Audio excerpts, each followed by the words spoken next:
بنوك هذيك الله قبضه هو قضب waxa lagu sameeyay border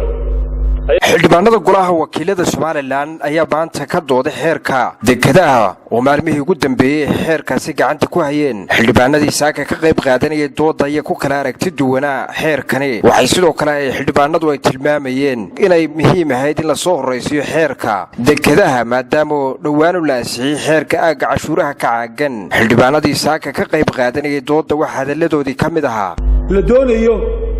in lagu ansixiyo xeerka maanta ina horyaal oo ah xeerka dekedaha Soomaaliland arkaas wuxuu ka dhigan yahay waa carabadii ama gaarigii oo laga soo horeysiyay faraskii jiidi lahaa the cart before the horse muhiimadda saddexda xeer ayuu madaxweynuhu inoogu sheegay inay muhiimad weyn u leeyihiin shaqaalaha shaqo abuurka maalgelinta ganacsiga iyo wax soo saarka su'aasha la isweydiinaya waxay tahay shaqo abuurka waxa loo sameeyaa bulshada inta guuleysatay ee madaxweynuhu odaga u yahay waa sidii uu hadalka u dhigay maalintii maalmaha ka tilmaanayd ee aga bar waxa jirta waxa la sameeyaa dekado kale hadii loo baahdo dekadaha imka la carifay kuwaasi way jiraan waxa ku qoran madaxweynaha ayaa ogolaanay dekada kale la sameeyo baahida dekadaha loo qabadee dariiq loo maray leedahay feasibility study bay doonaysaa imika waxay nagu dhacay reerihii baa tartan galay 200 oo wado ayaa isdaba socda waqti ay dhammaan doonaan Ilaahay og yahay ummadina ku kacday dadkiina isku diray marka dekadaha lacag badan ma ku baxa yaan dadka la khasaarinay intaan la oran dadka waa loo galin inta dhistaan feasibility study hala sameeyo lacagta Soomaaliland laga qaado dekada waxa shirkad baasiday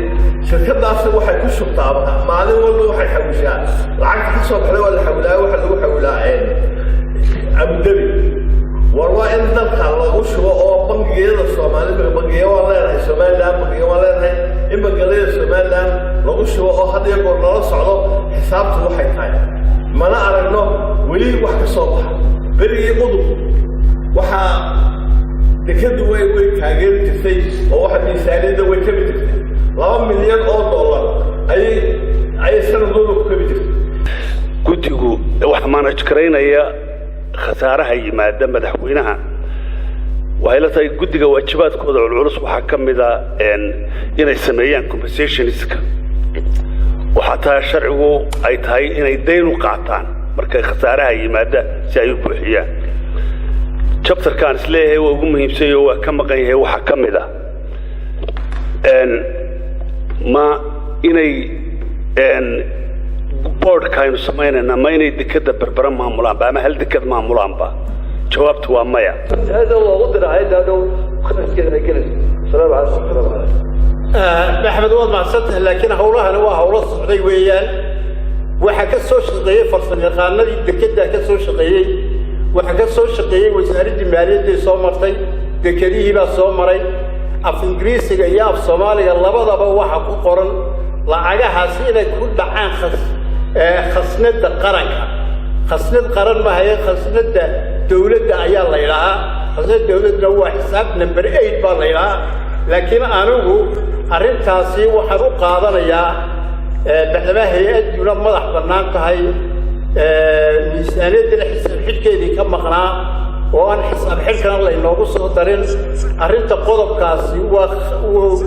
qaldaya sanadka rubaba inoo tiriya kala fadhigan leeyahay ay xeerar badan ay naga baxeen qaar badan oo muhiim ah aanu gudbinayna taas waa qodob aanu shaqaas waxaan bartay international maritime kabtaan ay maraakiibta wadada Xuseen Axmed Ciidu garay isagu waa maarin askari marka aqoon badan ma leeyahay dekadaheenu waxay ku jiraan dekadaha caalamiga ah dekadu waliba waxay leedahay si noobiyada oo kale calaamad lagu garto sign ah markaad baddaa marayso waad garanaysaa leerhkaa ku baxaya inuu berbere yahay inuu jabuuti yahay inuu lughaye yahay inuu jawaas yahay waa macruuf